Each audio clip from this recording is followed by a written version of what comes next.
justamente en emergencia a la educación en el país, porque es populi la inseguridad que existe en las instituciones educativas, es un reflejo fiel de la crisis que vive en los actuales momentos el país. Esto en todas las provincias, la provincia de Tungurahua no es la excepción. Ustedes saben perfectamente bien los problemas de inseguridad en el Colegio Ambato y una serie de maestros que callan por temor, una serie de maestros y de padres de familia que callan por temor, y la inseguridad pues es latente. Nosotros tenemos inventariado y le hemos indicado al señor gobernador que también esta carta la entregamos ya el 24 en la presidencia a todos los dirigentes a nivel nacional. Entonces sabe ya el señor gobierno, se compromete el actual gobernador en entregar al nuevo ministro de Educación, porque no puede argumentarse que el nuevo gobierno tiene solamente 1 año 7 meses para hacer las cosas. Nosotros decimos que es tiempo suficiente, en primer lugar, para cumplir con su oferta de campaña, por lo menos en materia de seguridad, de salud, de educación. Y la seguridad, especialmente en el país, pasa por la educación, porque si es que nosotros inculcamos los valores desde la casa, lo reforzamos en las instituciones educativas, vamos a ir erradicando esta serie de corrupción que está enquistada, lo venimos denunciando, no es del actual gobierno, no es del gobierno anterior, desde hace 15 años siguen enquistados en los ministerios, especialmente en el Ministerio de Educación, personas que se cambian solamente de camiseta, pero que no entienden nada de educación. Además, hemos demostrado que en un solo día un gobierno puede acabar con todo lo bueno en un país, como lo hizo el gobierno de Lazo. El último día de su mandato echó al tacho de la basura una serie de acuerdos que mal o bien estaban tratando de enmendar ciertas situaciones que incumplen los derechos de la niñez y de la adolescencia. Existen a nivel internacional serias denuncias de que el Estado ecuatoriano estaría dejando a un lado derechos irrenunciables de la niñez y de la adolescencia. Nosotros tenemos inventariado, en síntesis, porque la carta es un poquito larga y más es una propuesta que hacemos desde la Unión Nacional de Educadores. Nosotros tenemos la propuesta de la educación para la emancipación, en donde prima sobre todo los valores que deben ser inculcados y que conseguimos con una huelga de hambre de 32 días. En la provincia de Tungurahua estuvimos los dirigentes 18 días. Conseguimos cambiar, ¿qué cosa? En primer lugar, que se cambie todo el currículo nacional y que se establezcan nuevamente las especialidades, pero sobre todo que se inculquen los valores, no como ejes transversales como lo vienen haciendo, sino como materias de cívica, en donde se inculque nuevamente el patriotismo. Esto no lo han hecho, han incumplido, por eso es que nosotros hicimos el llamado a juicio político a la ministra anterior. Entonces, ¿por dónde debe comenzar el actual ministro? Fíjense en el inventario.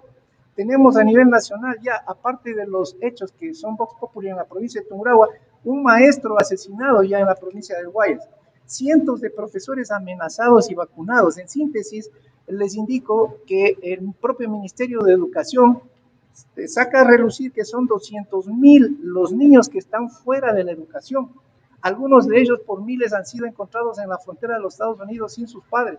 Otros son víctimas del sicariato, están siendo utilizados por el sicariato, por las mafias, y otros están dedicados al trabajo con sus padres. Además, nosotros sabemos muy bien, por fuentes fidedignas, por la academia, por estudios internacionales serios, que una de las principales causas para que se dé la deserción escolar es la pobreza que existe en los actuales momentos. Entonces, fíjense que además se establece desde el ámbito policial que hay 380 menores en este año asesinados al estilo sicariato. Desde el mismo Ministerio de Educación se tienen inventariadas 4,000 planteles amenazados por el fenómeno del niño. Se está dando desde el gobierno de Lazo un texto para 3 estudiantes, para física, para matemática, para química, para biología. Entonces, ¿de qué manera podemos hablar nosotros de un adelanto en el campo educativo si se les da estas cláusulas a los estudiantes con el impedimento de que puedan sacar de la institución educativa? Es decir, se está desperdiciando recursos. Se malgastaron en el gobierno anterior recurso económico, tiempo, dinero, cuando se utilizó a personal de las distritales, de las zonales en todo el país, en vez de ubicarles, ¿no es cierto?, darles instrucciones precisas para que vayan a pelear, para que vayan a contrarrestar la deserción escolar. ¿Qué se pusieron a hacer ellos? Se pusieron a buscar las estrategias para denegarles los derechos de los estudiantes, de los maestros, incluso fueron al CENESID a poner una serie de trabas para que no puedan los maestros ascender de categoría. Se negó la 33ª.